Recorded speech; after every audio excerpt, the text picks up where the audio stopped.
Hey student, I am अभिषेक दुबे। आपका स्वागत करते हैं अपने चैनल पे। आज हम फिर से डिस्कस करने वाले हैं क्लास 7th एनसीईआरटी साइंस के chapter 3 electricity circuits and component के बारे में। ये चैप्टर का सेकेंड पार्ट है। सो अगर आपने अभी तक पार्ट 1 नहीं देखा है तो प्लीज़ पहले उस वीडियो को चेक करें। आपको मेरा ये कंटेंट पसंद आए तो वीडियो को लाइक शेयर करना ना भूलिए और चैनल को सब्सक्राइब करें। तो अब बिना टाइम वेस्ट किए लेट्स गेट स्टार्टेड। तो इस वीडियो की सबसे पहली टॉपिक है 3.2.5 एन इलेक्ट्रिकल सर्किट। तो सबसे पहले हम एक इलेक्ट्रिक सर्किट को डिफाइन कर लेते हैं। An electric circuit is a closed loop path through which electric current can flow.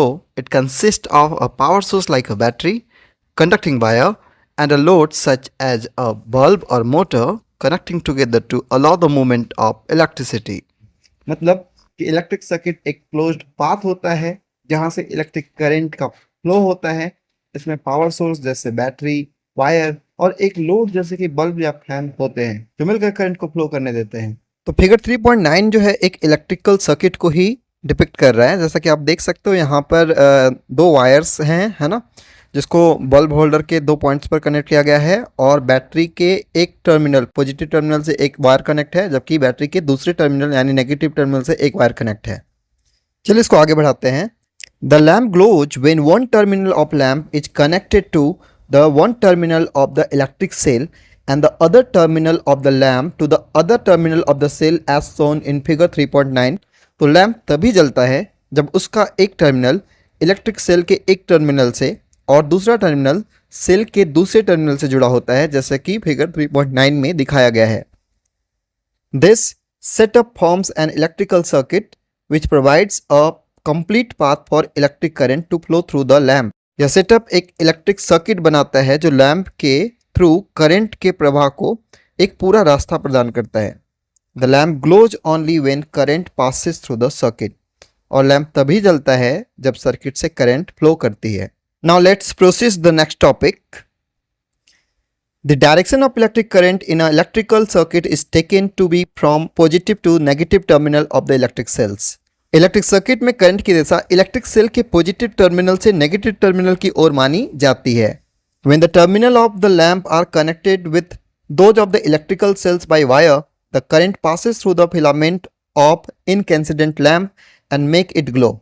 यानी कि जब लैंप के टर्मिनल्स इलेक्ट्रिक सेल के टर्मिनल्स से तारों द्वारा जुड़े होते हैं तो करंट इनकैंसिडेंट लैंप के फिलामेंट से गुजरता है और उसे ग्लो करता है। With an incandescent lamp, it does not matter which of its terminal connect to positive or negative terminal of the cell। incandescent lamp के मामले में इससे कोई फर्क नहीं पड़ता कि उसका कौन सा टर्मिनल सेल के पॉजिटिव या नेगेटिव टर्मिनल से जुड़ा है। The lamp will glow as long as the circuit is complete and current flow through the filament। Lamp तब तक जलता रहेगा जब तक सर्किट पूरा हो और फिलामेंट में करंट प्रवाहित होता रहे। तो आइए फैसिनेटिंग फैक्ट पर ध्यान दे देते हैं, यानी कि एक रोचक तथ्य से हमें समझना है। Sometimes an incandescent lamp does not glow even when connected to a cell. कभी कभी एक इनकैंसिडेंट लैम्प सेल से जुड़ा होने के बावजूद भी नहीं जलता है। We say the lamp has fused usually due to a broken filaments. और हम कहते हैं कि लैम्प फ्यूज हो गया है, जो आमतौर पर टूटे हुए फिलामेंट्स के कारण होता है। A broken filament stop the flow of current preventing the lamp from glowing. एक टूटा हुआ फिलामेंट करंट के फ्लो को रोक देता है, जिससे लैंप नहीं जलता है। Let us now try to make an LED glow. तो चलिए अब एक एलईडी को जलाने का प्रयास करते हैं। Activity 3.7 let us experiment. आइए प्रयोग करें। Take 2 electric cells, an LED of any colour, a cell holder that can fit 2 cells according to the figure 3.8a and 2 length of electric wire. तो अब आपको क्या लेना है? 2 इलेक्ट्रिक सेल्स लेना है। एक एलईडी किसी भी कलर का ले लीजिए। एक सेल होल्डर लीजिए जिसमें 2 सेल को फिट किया जा सके, जैसा कि इस फिगर में दिखाया गया है ना। ऐसा आपको एक सेल होल्डर ले लेना है। And 2 length of electric wire, 2 लंबे इलेक्ट्रिक वायर लेने हैं। Remove about 1 centimetre of the plastic covering from both ends of each wire to expose the metal. अब प्रत्येक तार के दोनों सिरे से लगभग 1 सेंटीमीटर प्लास्टिक की जो कवरिंग है उसे हटाकर मेटल को खोलें। Connect the 2 wires to the cell holder as shown in figure 3.10a। अब सेल होल्डर में फिगर 3.10a के अकॉर्डिंग वायर को जोड़ना है, जैसा कि आप देख सकते हो यहाँ पर, है ना। सेल होल्डर के दोनों एंड को यहाँ पर वायर से जोड़ दिया गया है। Insert 2 cells in the holder, holder में 2 सेल लगाइए, taking care that for each cells its negative terminal it towards the spring sides of the holder. ध्यान रखें कि प्रत्येक सेल का नेगेटिव टर्मिनल होल्डर के स्प्रिंग वाले साइड की तरफ हो। जैसा कि आप देख सकते हो यहाँ पर 2 बैटरी लग गई है और जो स्प्रिंग साइड वाला है ना, इस होल्डर में जो स्प्रिंग साइड है उसी पर बैटरी का नेगेटिव टर्मिनल लगा हुआ है। तो कुछ इस तरीके से आपको लगा देना है। And the battery is ready to use, और अब बैटरी यूज करने के लिए रेडी है। How will you decide which is the positive terminal of this battery? आप कैसे डिसाइड करेंगे कि कौन सा टर्मिनल पॉजिटिव टर्मिनल है इस बैटरी का? यानी कि आप कैसे डिसाइड करोगे कि इन दोनों वायर में कौन सा पॉजिटिव वायर है और कौन सा नेगेटिव वायर है? The terminal of the holder which connected to the positive terminal of one cell is positive and the one connected to the negative terminal of the other cell is the negative terminal. तो holder का वह terminal जो एक cell के positive terminal से जुड़ा है positive होगा और दूसरे सेल के नेगेटिव टर्मिनल से जुड़ा टर्मिनल नेगेटिव होगा। यानी कि ये जो वायर हैं वो पॉजिटिव और नेगेटिव कब होंगे? तो जो वायर बैटरी के पॉजिटिव टर्मिनल से जुड़ा होगा वो पॉजिटिव होगा और जो वायर बैटरी के नेगेटिव टर्मिनल से जुड़ा होगा वो नेगेटिव होगा। Now connect the free end of the battery positive terminal wire to the longer wire of LED. अब बैटरी के पॉजिटिव टर्मिनल वाले तार के खुले सिरे को एलईडी के लंबे तार से जोड़ें and the free end of the second wire to the shorter wire of LED, और दूसरे तार के खुले सिरे को एलईडी के छोटे तार से जोड़ें। Does the LED glow? क्या एलईडी ग्लो करेगी? तो अगर आप यहाँ पर जैसा कि दिखाया गया है, एलईडी का लंबा वायर क्या होता है? पॉजिटिव होता है, आपने पहले भी पढ़ा हुआ है। तो अगर आप एलईडी के पॉजिटिव वायर को होल्डर के पॉजिटिव टर्मिनल से जोड़ोगे और एलईडी के छोटे वायर यानी नेगेटिव टर्मिनल ऑफ एलईडी को होल्डर के नेगेटिव टर्मिनल से जोड़ोगे तो इस केस में बल्ब ग्लो करेगा। Repeat the above step but interchange the wire connected to LED. यानी इसी प्रोसेस को आप फिर से रिपीट करिए, लेकिन इस बार इंटरचेंज कर दीजिए। बैटरी की जो छोटी वायर है उसको होल्डर के पॉजिटिव टर्मिनल से जोड़ दीजिए और जो एलईडी की लंबी वायर है उसको होल्डर के नेगेटिव टर्मिनल से जोड़ दीजिए। Does the LED glow again? क्या एलईडी फिर से जलता है? तो आप देखोगे इस केस में एलईडी नहीं जलेगा। You would have observe that LED glow in the first case. तो आप ऑब्जर्व कर सकते हो कि एलईडी जो है केवल पहले केस में ही जलेगा जो कि 3.10C में दिखाया गया है, and does not glow in other. और 3.10D के अकॉर्डिंग अगर आप कनेक्ट करोगे तो एलईडी नहीं ग्लो करेगा। It is because the current can pass through the LED in only one direction. ऐसा इसलिए होता है क्योंकि एलईडी में करंट केवल एक ही डायरेक्शन में फ्लो कर सकता है। The current passes through the LED only when the positive terminal longer wire of the cell is connected to the positive terminal of the battery and the negative terminal shorter wire of the LED is connected to the negative terminal of the battery. LED में current तभी प्रवाहित होता है जब LED का positive terminal यानी कि जो लंबा वायर है बैटरी के पॉजिटिव टर्मिनल से जुड़ा हो और LED का नेगेटिव टर्मिनल यानी जो छोटा वायर है वो बैटरी के नेगेटिव टर्मिनल से जुड़ा हो। When the current passes through the LED, it's glow. जब करंट LED से गुजरता है तो वो जल उठता है। Always take care to connect an LED correctly in a circuit to make it glow. हमेशा ध्यान रखें कि LED को सही तरीके से सर्किट में कनेक्ट किया जाए ताकि वह जले। यानी कि जब भी आप किसी LED को जलाओगे तो ध्यान रखना LED में किसी भी वायर को किसी के साथ जोड़ देने से वो नहीं जलता। LED में हमेशा लॉन्ग वायर जो होता है वो पॉजिटिव टर्मिनल को रिप्रेजेंट करता है और जो शॉर्ट वायर होता है वो नेगेटिव टर्मिनल को रिप्रेजेंट करता है। और जब आप करेक्ट वे में बैटरी होल्डर के पॉजिटिव वायर को पॉजिटिव टर्मिनल ऑफ LED से जोड़ोगे और होल्डर के नेगेटिव टर्मिनल ऑफ वायर को LED के नेगेटिव टर्मिनल से जोड़ोगे तभी LED जलेगा। Sometimes you may have come across a device in which the cells are placed side by side. कभी कभी आपको कोई डिवाइस मिल सकता है जिसमें सेल्स साइड बाय साइड लगे होते हैं। Then how are the terminal of the cells connected? तो फिर सेल के टर्मिनल कैसे जुड़े होते हैं? यानी कि आप यहाँ पर 2 पिक्चर देख सकते हो और ज़्यादातर डिवाइसेस जैसे रिमोट वगैरह में आपको सेल का जो अरेंजमेंट कुछ ऐसा ही दिखेगा। तो अब हम डिस्कस करेंगे कि इसमें जो सेल्स होते हैं वो आपस में इंटरकनेक्टेड कैसे होते हैं। If you carefully look inside the battery compartment, अगर आप बैटरी कंपार्टमेंट के अंदर ध्यान से देखेंगे you will usually see a thick wire or metal strip connecting to the positive terminal of one cell to the negative terminal of the next. तो आमतौर पर एक मोटा तार या मेटल स्ट्रिप दिखेगा जो एक सेल के पॉजिटिव टर्मिनल को सेल के नेगेटिव टर्मिनल से जोड़ता है. To help with proper placement, plus and minus symbols are typically printed insides. यानी कि होल्डर में सही प्लेसमेंट के लिए अंदर में आपको प्लस और माइनस सिंबल्स प्रिंटेड होते हैं, है ना. जब भी आप होल्डर्स में इसको लगाओगे तो होल्डर पे प्लस और माइनस सिंबल दिया रहता है जिसके अकॉर्डिंग आपको अरेंज करना होता है सेल्स को. ठीक है, चलिए अब हम आगे बढ़ते हैं. इलेक्ट्रिक स्विचेस के बारे में डिस्कस करते हैं. 3.2.6 electric switches. Let us first make a simple switch. आइए पहले हम एक सिंपल स्विच बनाते हैं. तो उससे पहले इस लड़की के दिमाग में कोई ख्याल आता है, क्या है ये कि how does a switch turn on और ऑफ द टॉर्च लाइट. एक टॉर्च लाइट में स्विच ऑन और ऑफ कैसे होता है. चलिए एक्टिविटी 3.8 को पढ़ते हैं. Let us construct. आइए बनाते हैं. Collect 2 drawing pins, a safety pin और a paper clip, 2 wires and a small piece of cardboard. 2 drawing pins, एक सेफ्टी पिन्स या पेपर क्लिप, 2 वायर और कार्डबोर्ड का एक छोटा टुकड़ा लीजिए. Insert a drawing pins through the rings of the safety pin and fix it to the cardboard piece, ensuring that the safety pins can rotate freely.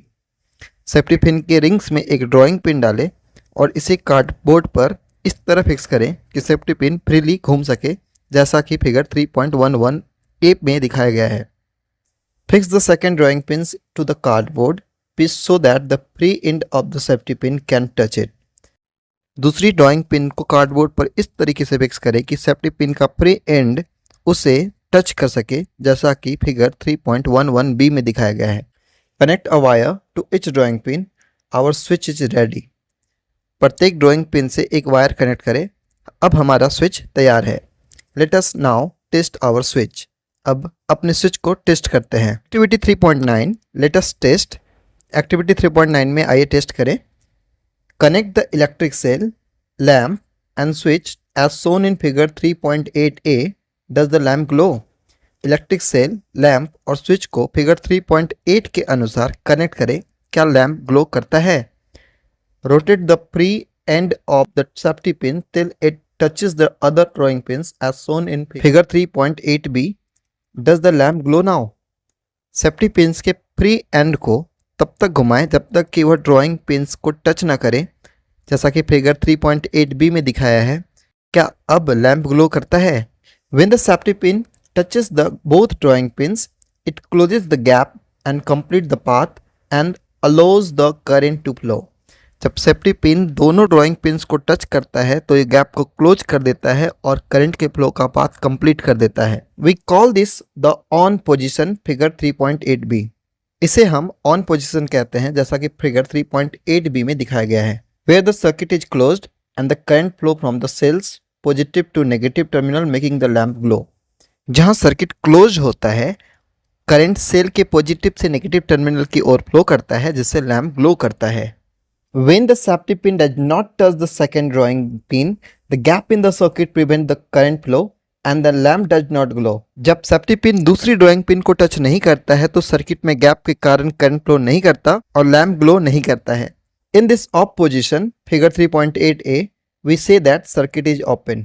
तो इस of position में हम कहते हैं कि सर्किट ओपन है, जैसा कि फिगर 3.8a में दिखाया गया है. Note that a switch can be placed anywhere in a circuit. तो ध्यान दें, स्विच को सर्किट में कहीं भी प्लेस किया जा सकता है. A switch is a simple device that either complete और ब्रेक अ सर्किट. एक स्विच एक सिंपल डिवाइस है जो सर्किट को या तो कंप्लीट या ब्रेक करता है.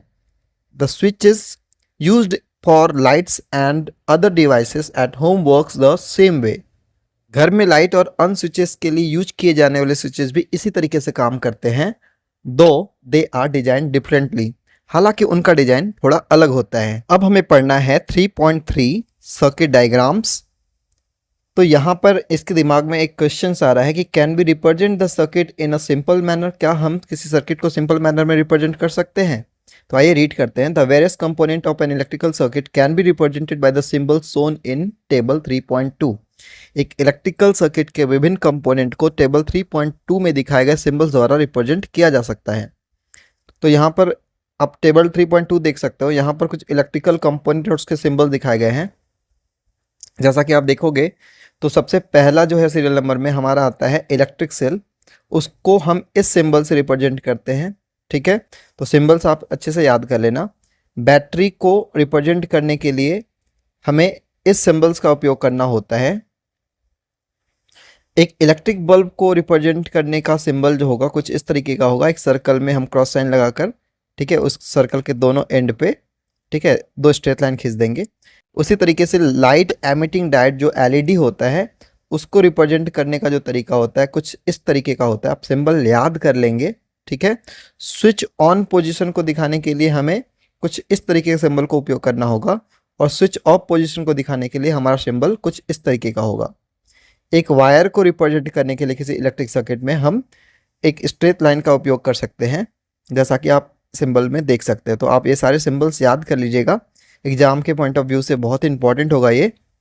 चलिए आगे डिस्कस कर लेते हैं। In the symbol for an electric cell the long line represent the positive terminal while the short line represent the negative terminal. तो इलेक्ट्रिक सेल के सिंबल में लंबी रेखा जो होती है, लंबी लाइन जो होती है वो पॉजिटिव टर्मिनल को दिखाती है, जबकि छोटी लाइन जो होती है वो नेगेटिव टर्मिनल को दिखाती है, जैसा कि फिगर 3.13a में दिखाया गया है, इस पिक्चर में दिखाया गया है। In the symbol for an LED the triangle points the direction in which the current can flow. तो एलईडी के सिंबल में ट्रायंगल उस डायरेक्शन को पॉइंट करता है जिस डायरेक्शन में करंट फ्लो करती है। The 2 arrow indicate that light is emitted by an LED, जबकि 2 एरो जो होती है वो इंडिकेट करती है कि लाइट जो है वो एमिट हो रही है एलईडी से, जैसा कि फिगर 3.13b में दिखाया गया है। By using symbols to represent the electrical component, it is easier to draw and understand the electrical circuit. Electrical component को रिप्रेजेंट करने के लिए सिंबल्स का यूज करके इलेक्ट्रिकल सर्किट को ड्रॉ और अंडरस्टैंड करना आसान हो जाता है। A representation of an electrical circuit using symbols is called its circuit diagram. Symbols का यूज करके किसी इलेक्ट्रिकल सर्किट के रिप्रेजेंटेशन को उसका सर्किट डायग्राम कहा जाता है। तो आइए एक्टिविटी 3.10 पे हम बात करते हैं। लेट अस ड्रॉ करना है हमें। ठीक है, using symbols shown in table 3.2 draw the circuit diagram of an electrical circuit given in figure 3.12a and 3.10c। तो टेबल 3.2 में दिए गए सिंबल्स के अकॉर्डिंग हमें क्या करना है, ड्रॉ करना है एक इलेक्ट्रिकल सर्किट जो कि 3.12a और 3.10c में दिखाया गया है। Are your circuit diagram similar to 3.14a and 3.14b respectively. तो जो आपका सर्किट डायग्राम है वो सिमिलर है 3.14a और 3.14b के। तो जब आप 3.12a और 3.10c के सर्किट डायग्राम को ड्रॉ करोगे तो आप देखोगे कि आपका जो सर्किट डायग्राम होगा कुछ फिगर 3.14a और 3.14b के अकॉर्डिंग होगा। चलिए आगे डिस्कस करते हैं, dive deeper. International organizations such as International Electrotechnical Commission (IEC), American National Standard Institute (ANSI), and the Institute of Electrical and Electronic Engineer (IEEE) create standard symbols for electrical and electronic parts. तो जो international organisation है जैसे कि international electrotechnical commission (IEC), American national standard institute ANSI और institute of electrical and electronic engineers IEEE electrical और electronic parts के standard symbols बनाते हैं। Using the same symbols across the world help people to different countries and industries understand each other easily. दुनिया भर में एक ही symbols का उपयोग करने से अलग अलग देशों और इंडस्ट्रीज के लोगों को एक दूसरे को समझने में आसानी होती है। तो हमारी जो अगली सब टॉपिक है वो है इलेक्ट्रिकल कंडक्टर एंड इंसुलेटर। तो यहाँ पर इस लड़की के दिमाग में क्वेश्चन क्या आ रहा है कि why did we use metal wire for making electric circuit, यानी कि हमने इलेक्ट्रिक सर्किट बनाने के लिए मेटल वायर्स का उपयोग क्यों किया। Can we not use some other material for wires, क्या हम वायर्स के लिए कुछ अन्य मेटल्स का उपयोग नहीं कर सकते। तो अब इसके दिमाग में भी एक क्वेश्चन आ रहा है क्या also Why are electric wire covered with plastic और रबर। तो यहाँ पर बोला जा रहा है कि साथ ही इलेक्ट्रिक वायर्स को प्लास्टिक या रबर से क्यों कवर किया जाता है। तो आइए इन दोनों क्वेश्चंस का आंसर हम यहाँ पर पाएंगे। Suppose we make wires of materials other than metal and use them for making the electrical circuit. मान लीजिए कि हम मेटल के अलावे दूसरे मटेरियल से वायर्स बनाते हैं और उन्हें इलेक्ट्रिकल सर्किट में यूज करते हैं। Do you think the electric current will pass through those materials in such a circuit? क्या आपको लगता है कि करंट उन मेटल से पास होगा? Activity 3.11 let us identify. तो आइए पहचान करते हैं। Connect an electric cell and a lamp while leaving the two ends of wire free as shown in figure 3.15a। एक इलेक्ट्रिक सेल और लैंप को कनेक्ट करें जबकि वायर्स के दोनों सिरे को फ्री छोड़ देना है, जैसा कि फिगर 3.15a में दिखा। Touch the two free ends of the wire momentarily. Wires के फ्री सिरों को एक दूसरे छुआए। Does the lamp glow? क्या लैम्प ग्लो करता है? If yes our tester is ready. अगर हाँ तो हमारा टेस्टर रेडी है। We can use this tester to identify the material through which electric current passes. हम इस टेस्टर का उपयोग उन मटेरियल्स को पहचानने के लिए कर सकते हैं जिनसे करंट पास होता है। Collect object of different materials such as metal spoons, coins, कॉक, रबड़, glass, keys, pins, plastic scales, wooden blocks, aluminium foil, candle, sewing needles, cardboard, paper and pencil lead. अब अलग अलग मटेरियल की ऑब्जेक्ट को इकट्ठा करें, जैसे कि मेटल स्पून, ठीक है, कॉइन यानी सिक्का हो गया, कॉर्क हो गया, रबड़ हो गया, ग्लास हो गया, चाबियां आप यूज कर सकते हो, पिन्स यूज कर सकते हो, प्लास्टिक स्केल ले लो, आप वुडन ब्लॉक ले लो, एल्युमिनियम फॉयल ले लो, कैंडल ले लो, सुई ले लो, कार्डबोर्ड, पेपर, पेंसिल लीड। इन सब को हमें क्या करना है, यहाँ पर टेस्ट करना है। One by one touch the free ends of the testers wire to the both end of the object you have collected, figure 3.15b। Testers के वायर के फ्री सिरों को एक एक करके हर ऑब्जेक्ट के दोनों सिरे को टच कराएं। Make sure the wires don't touch each other. ध्यान रखें वायर्स आपस में एक दूसरे को न छुएं। Does the lamp glow every time? क्या लैम्प हर बार ग्लो करता है? Record your observation in table 3.3। अपने ऑब्जर्वेशन को टेबल 3.3 यानी कि इस टेबल में आपको क्या करना है, रिकॉर्ड करना है। आइए हम देखते हैं कि किस मटेरियल से करंट पास होगी। जैसा कि यहाँ पे दिखाया गया है कि ऑब्जेक्ट में हमने स्टिक लिया हुआ है, स्केल लिया हुआ है, बैंगल्स लिया हुआ है, प्लास्टिक स्ट्रिप है, कैंडल है, की है और इरेजर है। अगर हम बात करेंगे स्टिक की तो ये वुड से बना होता है, और अगर हम क्या करेंगे, स्टिक को इस टेस्टर के दोनों सिरों से टच करेंगे तो हम देखेंगे कि बल्ब ग्लो नहीं करेगा।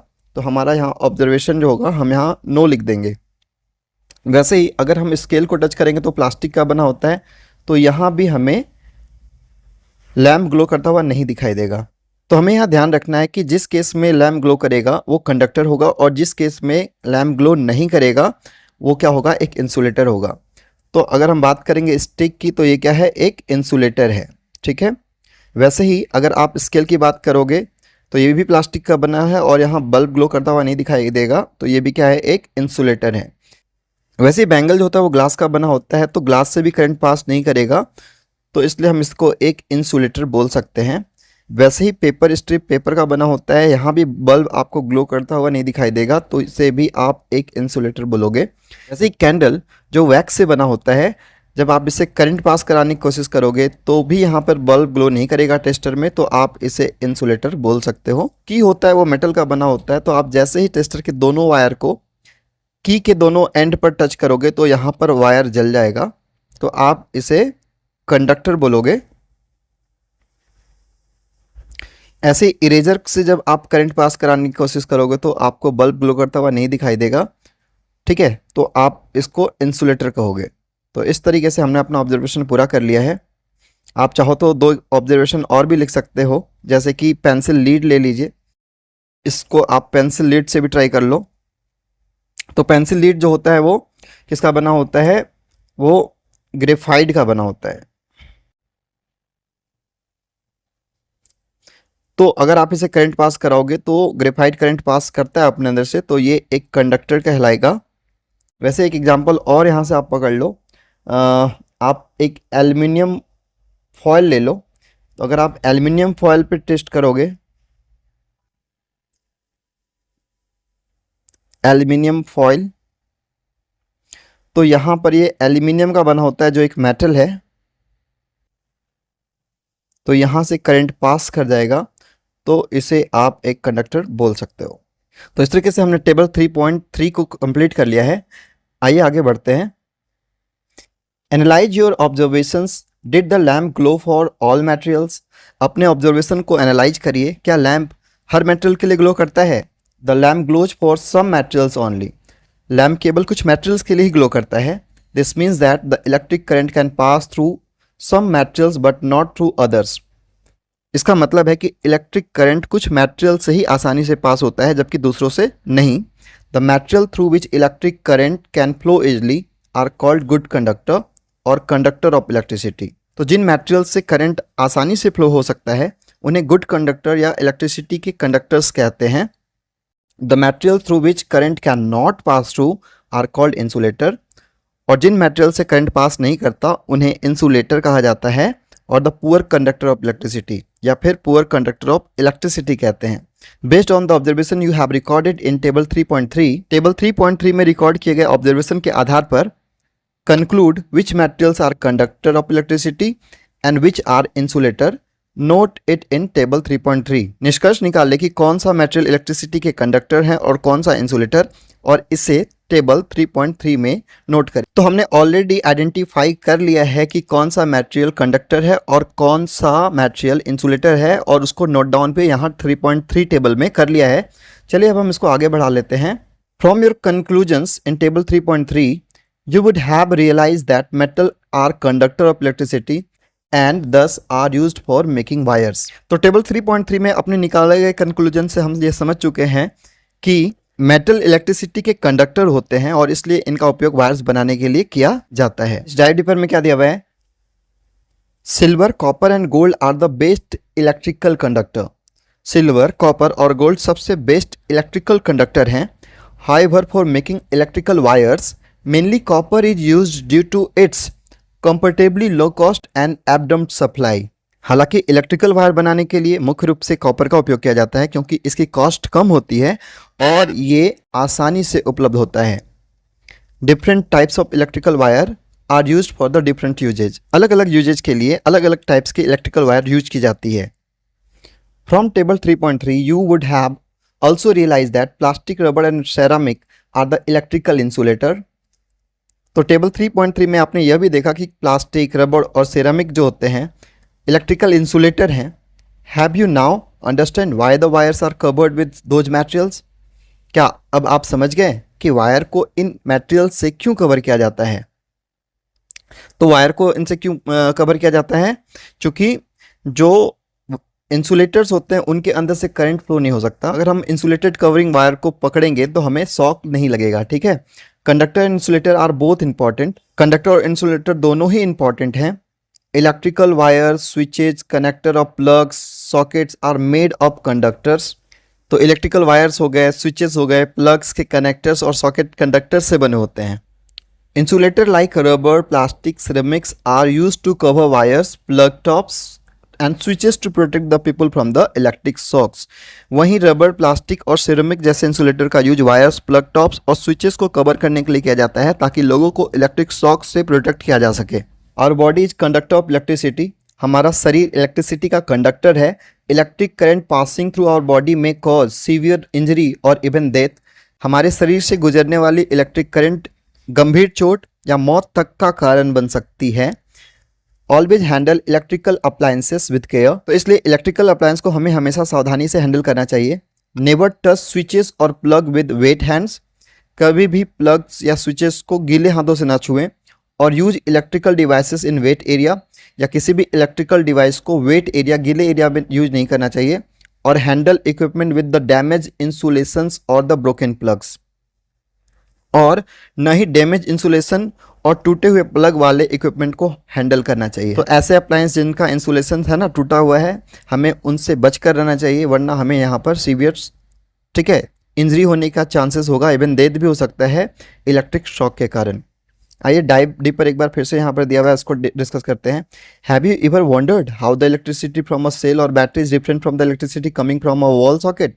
क्या आपने कभी ये सोचा है कि सेल या बैटरी से मिलने वाली इलेक्ट्रिसिटी वॉल सॉकेट से आने वाली इलेक्ट्रिसिटी से कैसे अलग होती है? Electricity from the battery usually powers small devices and is of a type of direct current. Battery से मिलने वाली इलेक्ट्रिसिटी आमतौर पर छोटे डिवाइस को पावर देती है और इसे डायरेक्ट करंट कहा जाता है। यानी कि बैटरी से मिलने वाले करंट को हम डायरेक्ट करंट कहते हैं। In contrast the electricity from power plants that come to the wall socket is known as alternating current AC। वहीं पावर प्लांट से आने वाली और वॉल सॉकेट तक पहुंचने वाली इलेक्ट्रिसिटी अल्टरनेटिंग करंट होती है and can run larger appliance, और बड़े अप्लायंस को चला सकती है। तो इस तरीके से हमने इस चैप्टर को कंप्लीट कर लिया है। आइए इन नट सेल्स, है ना, इस चीज़ जितनी भी चीज़ों को अब तक हमने लास्ट तक पढ़ा है उसको संक्षेप में हम एक बार पढ़ लेते हैं। In an electric cell is portable source of electrical energy. एक इलेक्ट्रिक सेल जो होता है वो पोर्टेबल इलेक्ट्रिकल एनर्जी का स्रोत होता है, यानी कि एक ऐसा इलेक्ट्रिकल सोर्स ऑफ एनर्जी होता है जिसे हम कहीं भी ले जा सकते हैं, यानी कि बैटरी को आप कहीं भी लेकर जा आ सकते हो ईजिली। यही कारण है कि आप अपने सेल फोन को कहीं भी लेकर आ जा सकते हो। An electrical cell has two terminals, one is called positive while other is negative. Electrical cell के दो टर्मिनल होते हैं, एक पॉजिटिव और दूसरा negative. In an incandescent electric lamp there is a thin wire called the filament. एक incandescent electrical lamp में एक पतला तार होता है which gets hot and glow to produce light, जो गर्म हो जाता है और लाइट पैदा करता है when electric current passes through it, जब इलेक्ट्रिक करंट से पास करती है। An LED has two terminal, one is positive attach to longer wire and other is negative the shorter wire. अब LED में जो होते हैं दो टर्मिनल्स होते हैं, पॉजिटिव लंबे वायर से जुड़ा होता है जबकि नेगेटिव जो होता है वो छोटे वायर से जुड़ा होता है। Electric current pass through LED in one direction only. LED में करंट की दिशा केवल एक ही तरफ फ्लो होती है। An LED lights up only when its positive terminal यानी longer wire connect to the positive terminal of the battery and its negative terminal यानी कि shorter wire connect to the negative terminal of the battery. LED तभी glow करता है जब उसका positive terminal यानी कि लंबा वायर बैटरी के पॉजिटिव टर्मिनल से और नेगेटिव टर्मिनल यानी कि LED का छोटा वायर बैटरी के नेगेटिव टर्मिनल से कनेक्ट हो। A switch is a simple device that either complete और ब्रेक्स अ सर्किट। एक स्विच एक सिंपल डिवाइस होता है जो सर्किट को कंप्लीट या ब्रेक करता है। The direction of electric current in a close electrical circuit is taken to be from positive to the negative terminal of the electric cell. Close electrical circuit में current की दिशा electrical cell के positive से negative terminal की ओर मानी जाती है। तो इस चीज़ को ध्यान में रखना कि किसी क्लोज सर्किट में करंट की दिशा हमेशा बैटरी के पॉजिटिव टर्मिनल से नेगेटिव टर्मिनल की तरफ होती है। और representation of electrical circuit using symbols is called its circuit diagram. Electric circuit को सिंबल्स की मदद से दिखाने को हम क्या कहते हैं, सर्किट डायग्राम कहते हैं। Materials through which electric current can flow easily are called good conductors और द कंडक्टर ऑफ इलेक्ट्रिसिटी। तो जिन मटेरियल से इलेक्ट्रिक करंट आसानी से फ्लो कर सकता है उन्हें गुड कंडक्टर या कंडक्टर ऑफ इलेक्ट्रिसिटी कहते हैं। And the material through which current can not pass through are called insulator और the poor conductor of electricity. और जिन मटेरियल से करंट पास नहीं होता उन्हें इंसुलेटर या पुअर कंडक्टर ऑफ इलेक्ट्रिसिटी कहा जाता है। तो अब हम इस वीडियो को यहीं रोकते हैं। अगर आपको ये वीडियो पसंद आया है तो चैनल को सब्सक्राइब करें, वीडियो को लाइक करें और अपने दोस्तों के साथ शेयर करें। तब तक के लिए इतना ही, अगले वीडियो में जल्द ही मिलते हैं। आपका बहुत बहुत धन्यवाद। जय हिंद, जय भारत।